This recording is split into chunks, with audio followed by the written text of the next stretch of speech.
watching Leafs Morning Take with host Nick Alberga and former NHLer Jay Rosehill. The show starts now. Will tonight be the night for Auston Matthews hit 50 for just the second time in his NHL career? We'll soon find out. It's time for the Wednesday edition of Leafs Morning Take presented by Betano, Nick Alberga, and Jay Rosehill, who seems to be getting better by the day, which is great to hear. What's going on, Rosie? Clipping along, baby. Feeling human right about now. It's nice, man. What a waste of jet fuel and time and money being out here not enjoying it. It was shitty. I wasn't myself, man. It was a big waste, but I'm better now, so I'm just ready to crank on her for the last 24 hours here.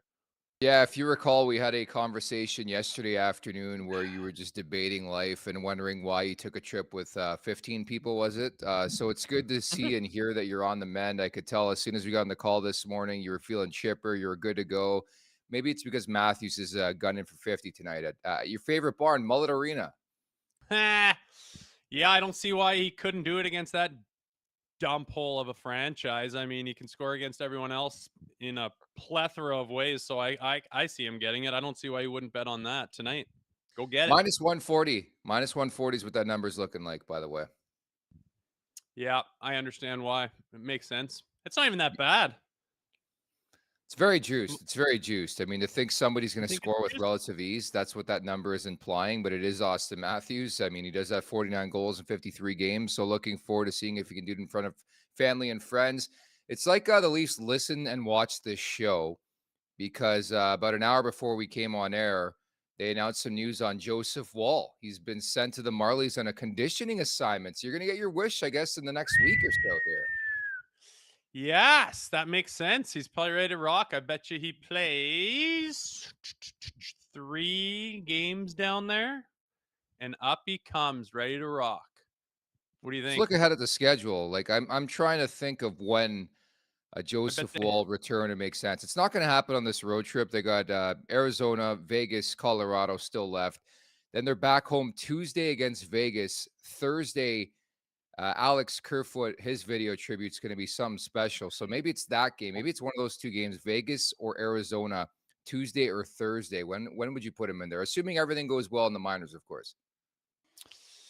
Yeah, well, you got to look at the Marlies schedule too. Do they have a Thursday, Saturday, Sunday schedule, something like that? He could play in those and kind of reevaluate after the first one. Okay, are you ready for a second one? And then decide, are you ready for back-to-backs? And hey, you're ready to rock. You got 2 days before the Wednesday game, is it Colorado? That'd be a tough one to throw him in, but whatever. I think they're gonna get in 2-3 games on the Marlies and then get them back set up, get them a good solid practice where you're the number one in the net and do your routine from there. So it's a week away max is what I think. And it's good, man. I don't want to build it up too much. Let him come back. He's been out a long time. So, I got high hopes but I wouldn't say high expectations. And he's been out for a while. He's going to want to get his timing and his game back and get that, get feeling normal, get feeling himself. So I give him 3 games before you start judging how he's performing after his comeback here.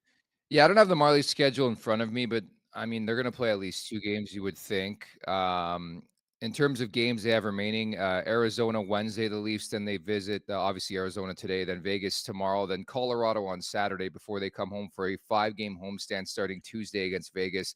I'm looking at that Thursday game against Arizona. I just don't think you want to throw him in there against the defending Stanley Cup champions as his first game back. And I just documented everything yesterday. I think it's going to be a hard game tonight. They do not play Arizona well. Alex Kerfoot's returning. He's going to score, get a point at least in that game. So that's probably the game I'd identify because they got the Rangers on the Saturday after that too. Well, it'd be tough for Woll to be in there and to get cold when they're going to stop the game for Kerfoot and they'll have to pick up all the rose petals and everything. And his family is going to want to come out and they'll introduce his grandparents and stuff. So, you don't want him to have to play through that. So maybe the next game's more likely. Those video tributes will get you. Thank you to producer Vic for writing in as well. Friday, Saturday, Wednesday slate for the Toronto Marlies. So that's curious because if it's a back-to-back, you would think Woll's going to start one of those. We know analytics, and maybe he starts the Wednesday one too, right? Because I thought they would have 3 and 3 this weekend. So maybe we don't see him for an extended period of time.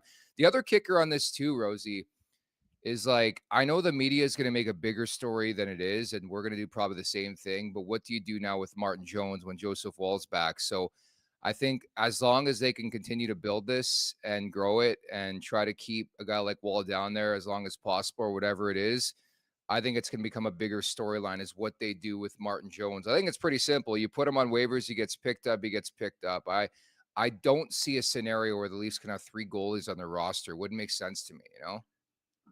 Yeah, I mean, I haven't looked at their cap implications once everyone's activated. I can't say I've been crunching those numbers down here. But no, I think you put him on waivers, and I don't know. Go through the league. Are people in dire straits of a guy like him? I feel like more people are trying to make room rather than add a Yeah. third ring, maybe potential second ring type of goalie. I think you could sneak him through waivers, and yeah, if you lose him, I mean, it's not like it's September right now. You know, you're hopefully you're healthy and you go forward, and that might make them look at the Marlies goalies a little closer and say, well, do we sneak a guy in here and give some games up and, see if we do need to get in a jam. If we lose Jones, do we have someone that can be up to that task? And obviously in the rest of the season, you think that player would just be backing up. I can't imagine both the goalies, Samsonov and Woll, will be going down in the next couple months. That would be a disaster. So I don't think you can really freak out about losing him on waivers. I think he's got to go on him.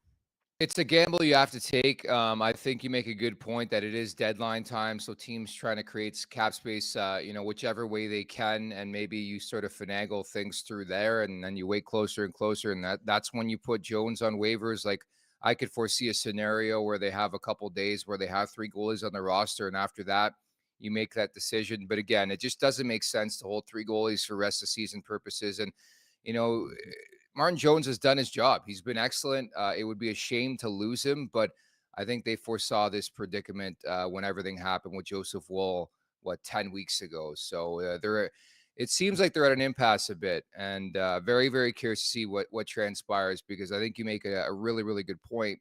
Teams are looking to create cap space, not add it. So maybe they can find a way to sneak them through again. Yeah, very well. I mean, just I don't know for the amount of players that go on waivers, people don't get picked up all that often. It's True. just something that doesn't happen all that often. I know goaltenders are different, but yeah, I don't feel like I can't think of anyone in the league that's just like, oh man, if Martin Jones comes on, like we need him, we're gonna snatch him up. Like Martin Jones has served his purpose and then some for us. He did and fulfilled the need exactly how we had predicted we may need him to do such a thing. Our number one goes down for an extended period of time. Our other guy can't even stop a beach ball at the time. Like he was very needed, and he rattled off some big performances. He got us some big wins. He kept us in the standings, and he has earned his money and served his purpose and then some. So if that's the last we see for him, I'll salute him and say thank God for you and much appreciated. And I hope you're the best on the Marlies and in the future. And I hope you stay in the NHL because he deserves it, man. When we signed him up, it's like, hey, this is good just in case, and just in case absolutely happened this year, and he was perfect. So the people that don't really love giving tree living props right now, it's hard to argue with that one, man. Hats off to that move because it worked out perfectly, and I don't know where we'd be if they didn't pull that thing off.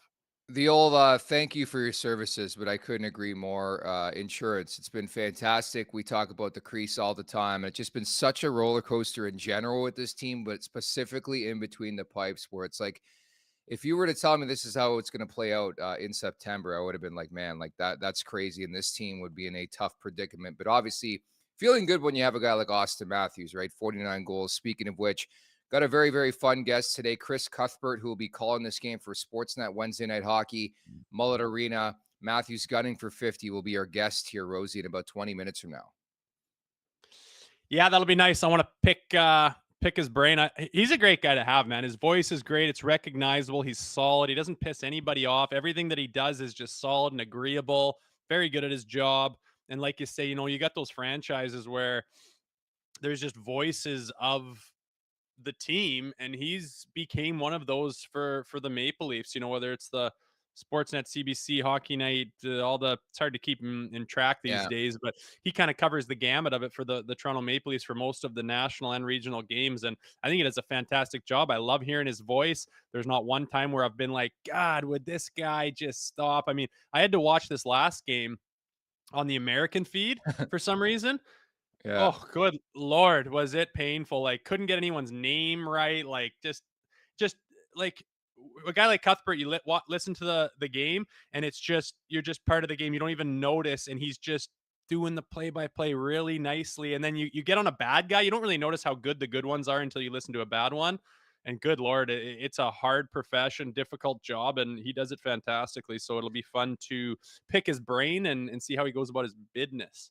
Yeah, absolute legend. That's the one thing I want to ask. I mean, not to date him, but he's been along for a long period of time. Who are some of the players that he looks at and says, I called that guy? Or Auston Matthews, where does he stack up to some of the best he's called a game for? I think that's really, really intriguing and really, really cool. So Chris Cuthbert coming up, the infamous call, I think is my favorite Chris Cuthbert call is 2010. Sidney Crosby, the Olympics in Vancouver, scoring the OT winner. I just thought was just unbelievable. And it just seems like CC hits every call too. I want to ask him about that. His daily preparation as a broadcaster to call an NHL game at the Leafs Nation 401 here on YouTube, where you could subscribe again at the Leafs Nation 401. Hammer that like button, hammer that subscribe button. Help us out. Leafs Morning Take. Wherever you find your podcast, don't forget to leave us a 5-star review, maybe something nice about Rosie and what he's wearing maybe today. That'd be fantastic. So appreciate that. Leafs Morning Take. Wherever you find your podcast, which leads us into the appetizer, brought to you by DoorDash. For a limited time, our listeners can get 25% off, up to $10 in value, and 0 delivery fees on their first order of $15 or more when you download the DoorDash app. Enter code NATION25. That's code NATION25, all in uppercase. 25% off your first order with DoorDash. Offer valid in Canada. Subject to change. Terms apply. So as you expected, and maybe I thought one game would be chipped away, it wasn't. The NHL, Rosie, released an 11-page memo. I'm not kidding, outlining decision to uphold the suspension to Morgan Rielly. So he's going to sit out one last game in the desert. Not a bad place to sit. You're really close to the ice. You can watch the game, and he'll return in Vegas on Thursday. But what are your thoughts on it being upheld? Excuse me. I'm not surprised at all. You just get 11 pages of drivel of Gary in his friggin' fireplace room with a bottle of brandy, just squiggling lines down on paper, just useless nonsense, man. There's just not a chance that anything's going to change. This is the NHL ran by Gary Bettman. Gary Bettman assigns the Department of Player Safety to George Peros to uphold the laws of the land and to hand down suspensions and disciplinary action. And then when he does that, there's an appeal. So it goes to Gary to say, am I going to go against the guy that I hired and then just completely bypass his irrelevant job? I guess if he's just going to go against it, it's never going to happen. And it's just, I don't even know why they do it. I think it's more so just so like a guy like Shanahan can go in there and raise hell and knock his fist on the table and get pissed off and give a piece of his mind and walk out of there knowing nothing's going to change. But I'm not surprised in the slightest. Some of the comparables they threw up are ones that I haven't really seen before. The Jeff Skinner one in particular, it's just an absolute slash festival with 2 cross checks right up into the frickin' mouth, like just staring at it and just with force. And it's like, that was 3 games.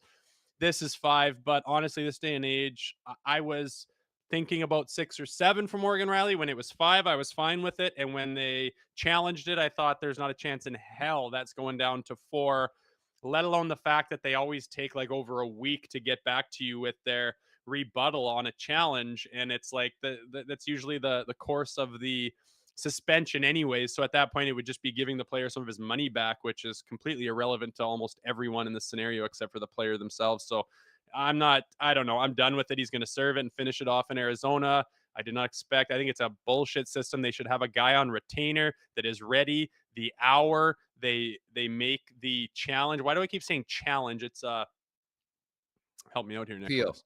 It's an appeal. The guy should be sitting there on retainer with all the shit. As soon as the guy gets suspended, the guy on retainer should have all the comparables out in front of him. He should look at it, and as soon as that call comes in for an appeal, he should take an afternoon, a half a day. By the next morning, it should be an answer. This is a fucking NHL. Things happen fast. It's 2024, computers, internet, blah, blah, blah. You're telling me it takes a week to, like, it's just a joke. It's just Gary doing whatever Gary wants in Gary's world because he can. So I don't know. I don't put too much stock into it. I know what's going to happen. The expectations are already set by him in my mind. The quotes in the report are kind of intriguing too. Based on my review of the video of the incident, I find that Mr. Rielly's actions were not merely careless or reckless, they were intentional. Goes on to say this was not a case where Mr. Rielly and Mr. Gregg had been engaging with one another, nor was this an inadvertent high sticking during the course of play.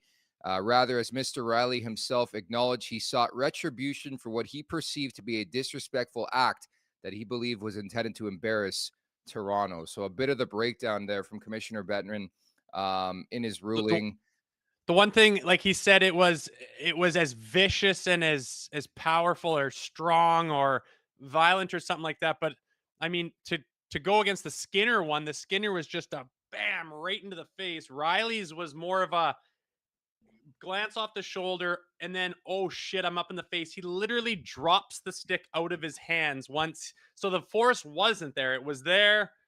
I mean, this force was there, but I mean, to try to act like that was the most violent and strong attack and landing of the guy's face when compared to others was like he clearly let go of all the force in his hands once it got up into the face because it clearly wasn't his intention to go after the face.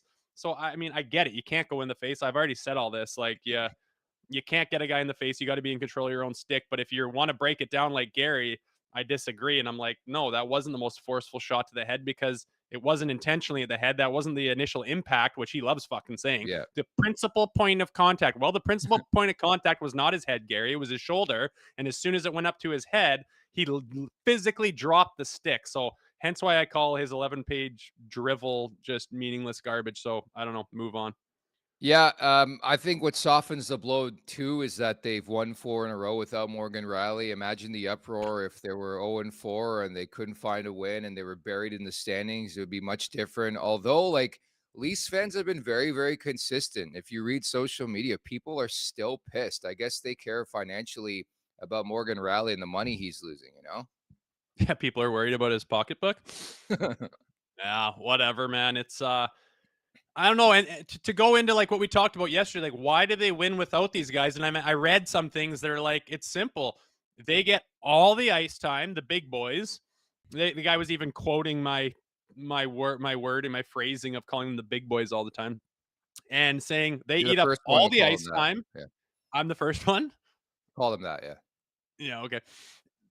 Says they get up all the ice time and they're the laziest ones. Hence, that's why you get shit canned all of those bad, ugly games. It's just them doing it. And then when you kind of take them out of the equation or even out the ice times and you let the rest of the guys play a little bit, holy smokes, all of a sudden, here's the effort level, here's the engagement, here's the intensity, here's the defense, here's the commitment. It's hard to argue with that when you look at, I mean, the stats don't really lie. They are a winning frigging machine when their best players aren't in the lineup. It's laughable. It's unbelievable. And I am not saying don't play the good players or anything, but maybe that's a case for spreading the ice time out a little bit more even, especially when you're talking about burnout and overworking these guys and injuries. And Tavares is getting a little older. Like that could make a case for maybe we spread this out. Maybe Bobby McMahon needs to play a little bit more. And I think that is happening when you look at the lineups and the opportunities that some guys that are putting the effort forward are getting. So I don't know. At the end of the day, same as yesterday, I want this group to realize and to actually sit down and verbalize, see what happens when our backs are against the wall. Why are we 4-0 right now without Morgan Rielly? And remember, that's without Tavares and Marner for a game 2 against, a pretty solid Blues team. Verbalize the fact that when this is what it's like when we give effort, when we back check, when we have a commitment to defense, when we simplify, when we don't play that high risk hockey and then be like Mitch, Willie, the guys that tend to do it a little too much where they get caught with their pants down sometimes. Cut that shit out. Play like all these other guys. Your skill is beyond anything that anyone could ask for. You don't need to play that high risk hockey and have the puck going the other way all the time. You're too good for that. Protect the puck, keep it in our hands, and you'll get your cookies. And it's just the one lesson that they need to learn that they have yet to learn in quite a few years here. And I'm hoping maybe this little period here, it strikes a bit of a match under them, saying, yeah, that feels a lot better playing that way. Everyone's still getting their points. Everyone's still kicking ass, and the puck's staying out of your net, and you're racking off 2 points all the time. So it's kind of a no-brainer to me. Like, that's the formula. Something they call a bit of a killer instinct. I've also been trying to quantify the last couple days. Like, is this streak real? Are the Leafs playing well, or are they on the backs of Auston Matthews and Bob McMahon right now? Because I think it's a legitimate question. And I think the other thing to bring up is like the inferior opponents. They took care of Anaheim, which they're supposed to do. They took care of St. Louis twice, which they're supposed to do. They beat Philadelphia, who was above them in the standings when they did, but they took care of business. They're a better team than them. I know you could only control the schedule that's in front of you and they've taken care of business. I'm trying to quantify what this means. Like, have they turned a corner? Because we talked about this in early January where I'm like, man, they finally found it. They're doing it. And then they resort back to the norm, right? So the best part about this, I think they're going to be severely tested over the next couple of weeks. I mentioned Colorado, Vegas twice. Like, they got some big time matchups. The Rangers again. Like, I like that. I like that when they're playing the top teams, because that's been the big story with this team the last couple years. They're not good against the shit teams, but they're good against the really good teams, right? Yeah, and that hasn't been the case in the last 4 games. And I understand what you're saying to a point. I'm not saying these guys are now world beaters and all things are, but I'm just saying you got to give credit where credit is due. And why have they rattled off, the little sequence here that they have without some of the top end players? And yes, a lot of it is Auston Matthews. You think, like, who knows anything about hockey that's saying no, that's not playing a part in it? Of course it is. But Mhm. you look at it and say, well, hey, our backs were just kind of against the wall. We got a bunch of call ups. We guys, our weakest point of our team is our back end. And we got 2 guys on the back end that there isn't even graphics with their name on the back of the jersey because no one expected them to play for the Toronto Maple Leafs this year.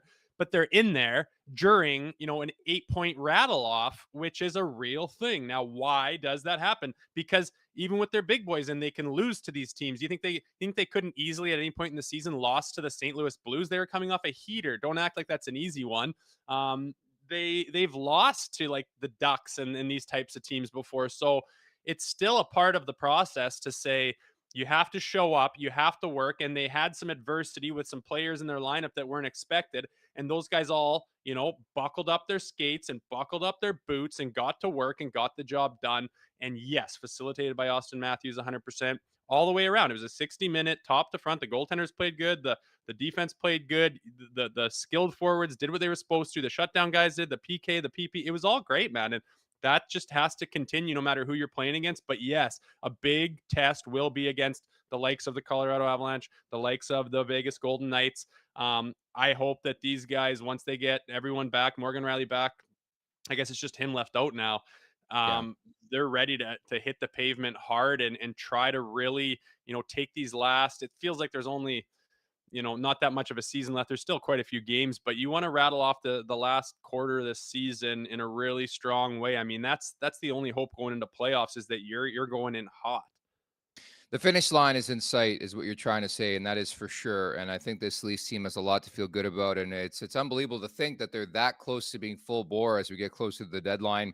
With Rielly back, with Joseph Wall on the mend, of course, as you mentioned off the top of the podcast, conditioning sit with the Marlies. So we'll see when he does return. Maybe it's within a week for Joseph Wall.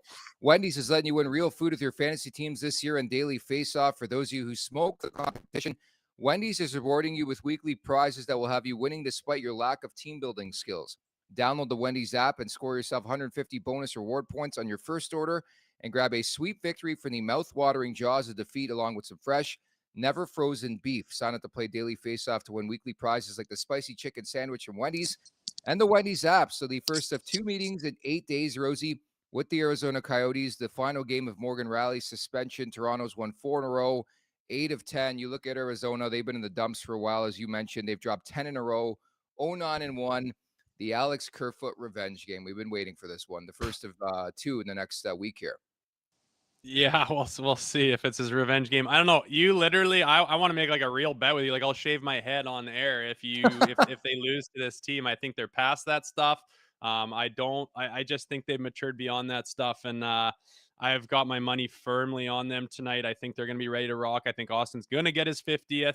And I think they should blow that garbage team right out of their garbage arena tonight. It's going to be sweet. So I don't have any reason to believe that they're going to have a hiccup like they've had in the past against a lower level team, especially when they're hot and the Coyotes are as cold as they are. Mention the number for Auston Matthews to get number 50 again, Mullett Arena in front of family and friends, minus 140. So a very juice price. But again, when a guy scored 7 goals in the past 3 games and 2 of which were back-to-back Hatties, you understand and comprehend why that is the case. And I think the storyline just writes itself, right? The fact that he has 49 goals, another game back home with a chance to get 50. I'm with you. I don't see a scenario where he doesn't score 50 in this game, you know? Well, if you look at how many goals he's scored in how many games, I mean, the True. percentages are that he's most games, like the mass majority of games, he scores a goal, and he's never been hotter than he is right now. So playing that team like that, and they're on their heels, and he's as hot as could be, I don't even think that price is juiced at that. I'm jumping on it, to be honest with you. He scores at will lately. It's insane. People want me to take the bet, by the way, that you shave your head if the Leafs lose this Oh yeah, game. I can't actually do that. I have a misshapen head, so I'm not doing that. But I don't know. We'll think of something like maybe I'll massage you on live air or something like I don't that. want your hands anywhere close to me. That's exactly how I feel. But I think we just want to stay optimistic and positive about this Leafs team, where this could be a trap game, but we're not going to think that way. So an Alex Kerfoot revenge game. I'm not sure they've indicated who's going to start this game. Obviously, they're desert time, so 2 hours behind. So I guess we'll find out who starts. Who would it be for you? Would it be Jones or Samsonov, knowing there's the back-to-back? You got Vegas tomorrow night. Yeah, I know, tough. I wouldn't mind throwing Jones this game. I mean, he's been solid for you, like we talked about at the beginning of the show. He deserves his full paycheck right now. He's done everything we've asked from him at the beginning of the year. He was that insurance guy who has given us the insurance and bailed us out. Who knows where we'd be in the standings had we not got him, or had we lost him on waivers somehow without some of that nice contract trickery they had going on. So give him a shot against these guys. It could be his last game, maybe of the season for all we know. And then you got Sammy, who's got to be your bigger guy here and your lead guy right now until Woll comes back and you see where he's at. But you got to give him probably the shot against Vegas, I think. So maybe they'll go Sammy back to back, though. I don't know, but I wouldn't be against giving Jones a shot here tonight at all. Some folks in the chat requesting maybe an eyebrow notch, maybe just taking a bit off the eyebrows if the Leafs lose this game. A notch. We'll talk about it. We'll see. A notch. Poor Cutty's waiting in the weeds here. We got to get to this guy. Yeah, you better not lose this game, right? You better not lose this game. That's for sure. The following interview is brought to you by our friends over at Battlegrounds Axe Throwing. Unlock the ultimate birthday party team building event, or have a great date night with your significant other. To find a location and book an outing today, go to battlegrounds.com. That's BATL grounds.com. Happy to bring in today's guest, an absolute legend. It's the man himself, Chris Cuthbert. CC, how are you? Thanks so much for doing this today. I'm good. All I can say is leave the head shaving to me, Jay. So good to be with you two guys. If I had a beautiful top of my head like that, I would rock it too, Chris. But I don't. Not exactly a choice on my part. But yeah, looking forward to tonight. But better have the golf hat going over to the mullet today, because it's another beautiful day in the desert. It is. I'm sure it is. And thank you so much for doing this. Looking forward to this one, obviously, in Auston Matthews. What's it been like to sort of be there the last couple of years, as you're obviously witnessing greatness here? Yeah, it is special. And you're always thinking of how do we make this sound different or whatever, because it's just it's a throwback to the old days when I mean, when I was younger, we used to get used to Gretzky scoring 90 or Brett Hull scoring 80 and Mario in the 80s. But I honestly thought all of that had gone away and that we weren't going to see this prolific goal scoring anymore. I mean, it's unbelievable to me that not only is on pace for 70, but nobody is among active players have scored even beyond 65 that Ovechkin had. So now that we're talking 70, 75, and I know his glove says 80. I don't know what that means, but it's beyond what I expected, and it's been a lot of fun. Yeah, no kidding. I agree with you. Like, coming in the last 10 years, I mean, the goaltenders are so big. It's just the defense is so strong. The guys are so strong and they're so athletic and they're so fast and their positioning. It was so hard to score for a while there that they basically had to open the game up trying to get more scoring going. And now it's basically come to fruition. And I just can't believe the way that these guys are scoring, and the big boys like Auston Matthews in particular. It's wild. What do you do to prepare for a game, especially when you have something like this on the horizon? Obviously, it's pretty obvious what we're looking at tonight, but there's so many times I listen to you guys in your play-by-play. You have the stats coming off left, right, and center. I know people are handing you papers and stuff, but you must have a pregame routine where you kind of go over some things and what are the potential storylines and whatnot. Do you have a routine that you stick to? Oh yeah, I've in fact, I was going to get up just before you put me on. I was going to get my game sheet because I'm always crunching numbers, especially the numbers when you've got a guy like Matthews are particularly fun to number crunch and to see where he's going and if he scores one in the game, what does the pace change to, and if he scores two or whatever, and I mean the fact, what is it? I think it's 35 in the last 32. It's just it's beyond now. And also remember, I believe, now I don't keep track of these, but somebody else does, but he has hit post or crossbar 15 times, and they didn't count 3 times when he went around the world there a few games back. So I mean, think of where he might have been. It is mind-boggling, and I know we don't want to get ahead of ourselves, and it's so long, but you look at the trajectory and you think, man, if he stays healthy, he can be with Ovechkin in 10 years. And that's beyond what I might have considered a few years ago. And I think a few other people have mentioned this. When he came into the league, we knew he was going to be a star, but I don't think we knew exactly what kind of player he was going to be. And I don't know if anybody in 2016, even after the 4-goal first game, did anybody say this guy is going to be one of the all-time great goal scorers? I think we all knew superstar, but top 5 goal scorer of all time, it seems likely now. I'm not sure it was obvious 5-6 years ago. It's funny you say that because I was thinking about that the other day. I was talking to a couple buddies, and I'm like, I remember when they drafted Auston Matthews, is like a lot of people were excited. I remember we had a little get together where the draft lottery took place, and all the buddies, everybody's fired up. But it's like, I don't think I could have foreseen a scenario where it's like this guy scores every game. And I'm happy you brought up Ovechkin. I think the longevity is obviously what's going to set Ovechkin apart from others. Like, that's the big thing for me, is like, yeah, Matthews can score potentially 70 in a year, which is crazy.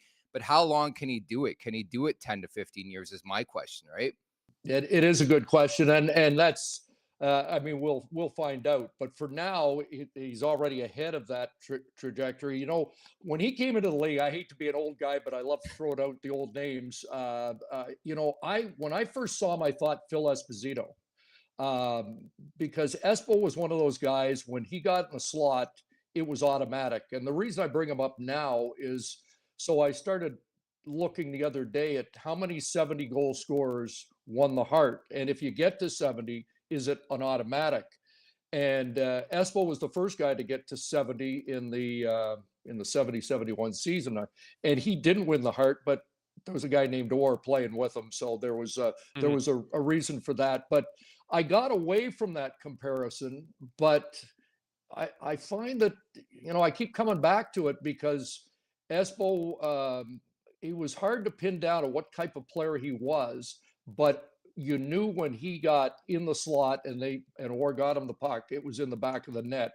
And so that comparable, I think, remains. Big center, bigger and stronger than most guys he's playing against. And so yeah, there's a lot of comparables, and maybe there aren't any other comparables, but I still kind of like the Espo one. Yeah, and I just think that these guys are kind of playing a different hockey. I attribute a lot of it to the sticks. I mean, I've put one of those new sticks in the hand. I mean, I remember being 14 years old using an Easton stick that's 110 flex, that not one kid in the world has any business having that in their hands. And now these full-grown men are using 65 flexes, and it's the way they shoot the puck and the placement. Like, they're on their back foot with their weight nowhere near where you're traditionally told to shoot from. and they're getting this thing off in a way that I've never seen before. Sometimes it's just the placement that's perfect, and I don't think you can find anyone that's as good at that as Auston Matthews. He can score from anywhere with like one-timers. He never dusts that thing off. The puck is gone and off his stick before the goalie even knows what's going on, let alone the defenseman in front. It's on another level. And yeah, I don't know if it's because he's from Arizona or people weren't paying attention to him as much throughout that draft year, but he has come on the scene, and he is the absolute front runner. The only one I could see that might have that much of a hype is Bedard, and is he hyped up too much? He's kind of the opposite of Auston. Everyone has expectations galore for him.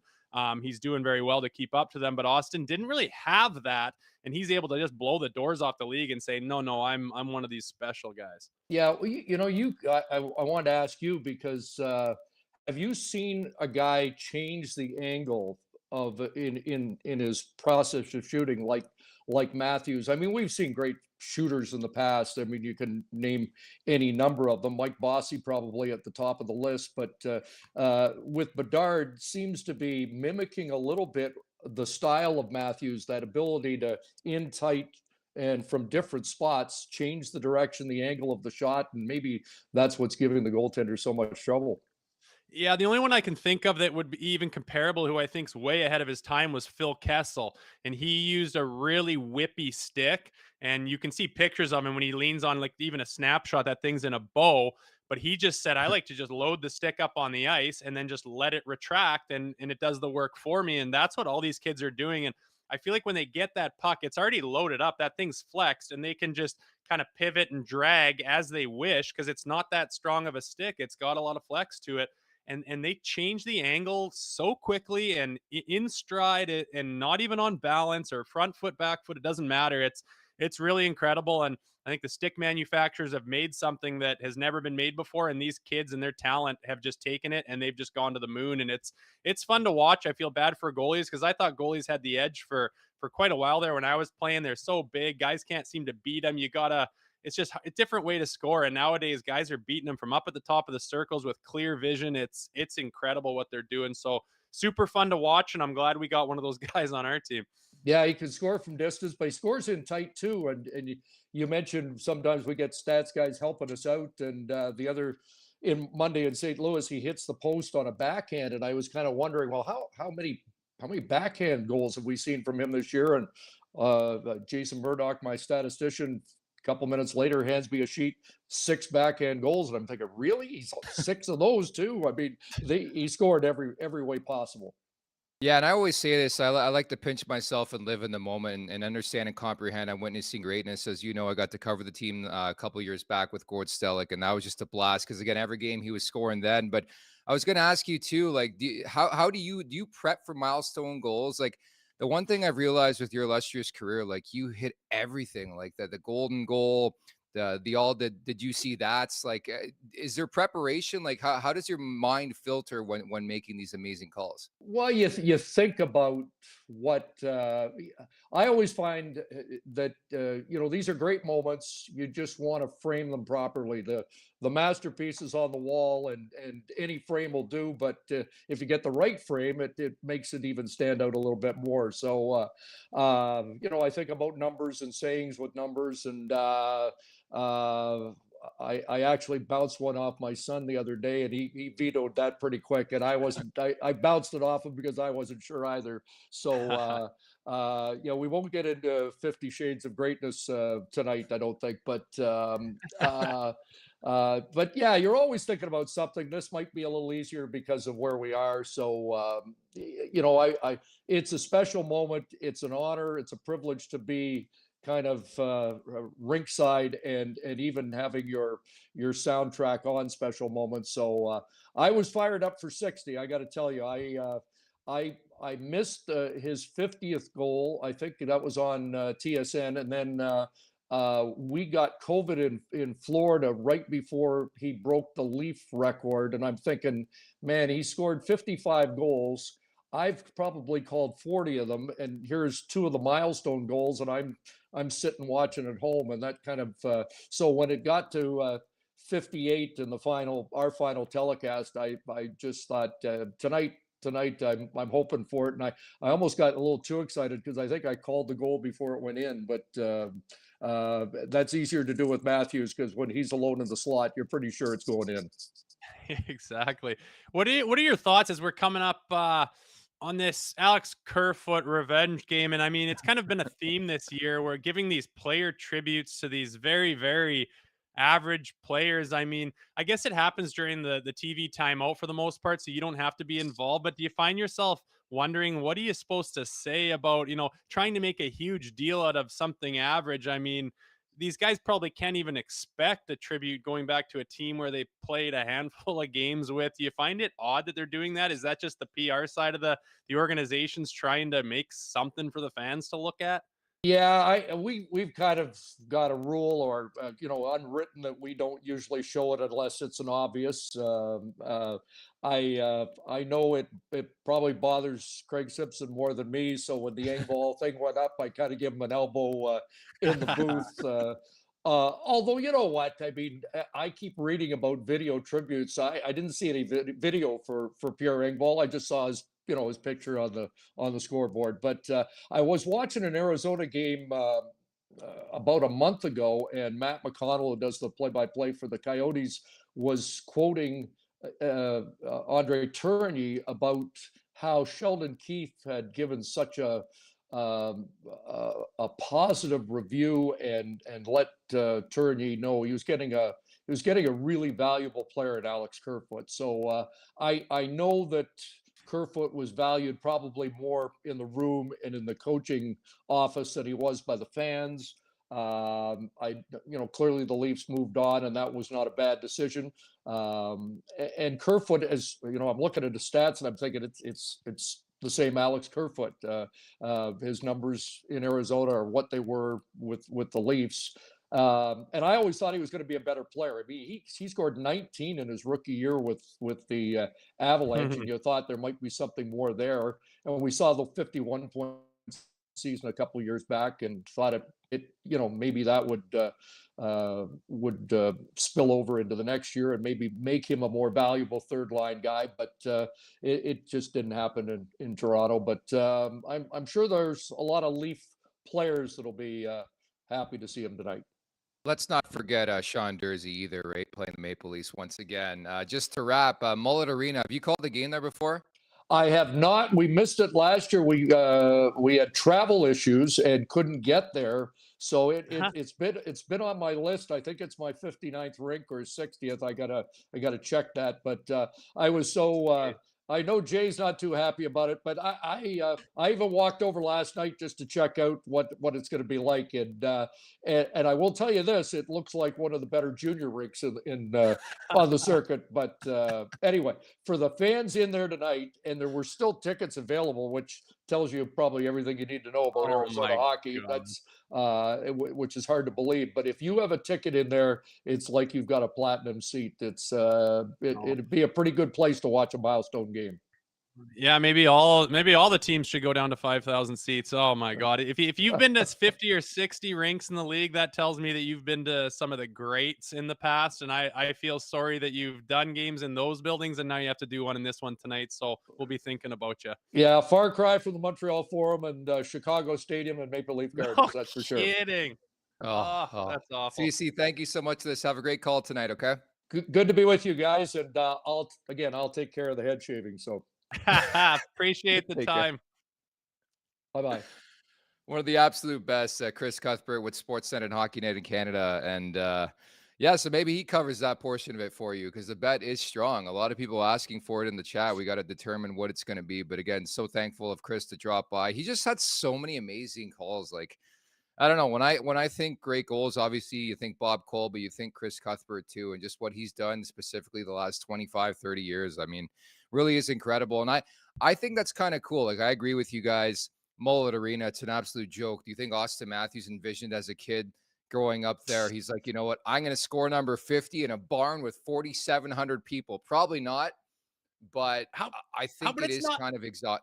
Go ahead. It's not even sold out. Like, I know. You can't even sell that piece of shit out. Oh God, that's embarrassing, man. I've played in front of more people in junior, in the frickin' college, in the American League, and the National Hockey League with its chest out saying, we're one of the big four, has got this dump they can't even fill up. Put a nuke on that place and frickin' move on to a more worthy city of hockey fans, for Christ's sakes. Go down there to golf. That'll be fun. Use the sun and this everything about it. I absolutely love Phoenix. Obviously not for hockey. It's been how long, guys? Give it up, Gary, you stubborn old bastard. Sorry. The two things that Jay Rosehill hates and goes on rants on probably 2-3 times a year on this podcast, the Arizona Coyotes and LeBron James. This guy hates LeBron James. You haven't talked about him in a while. You didn't comment on the All-Star game of the weekend, by the way. Did you watch that piece of shit? The NBA one? Dude, they like it, I don't even know how to explain it. It was like going to the YMCA, and that was their All-Star game. Like, it was worse than the NHL All-Star game. You couldn't pay me to watch it, but I did see a clip or something of them asking if LeBron was going to have a farewell tour, and he said, "I don't know. I haven't thought too much about it. I'm just not comfortable getting praise."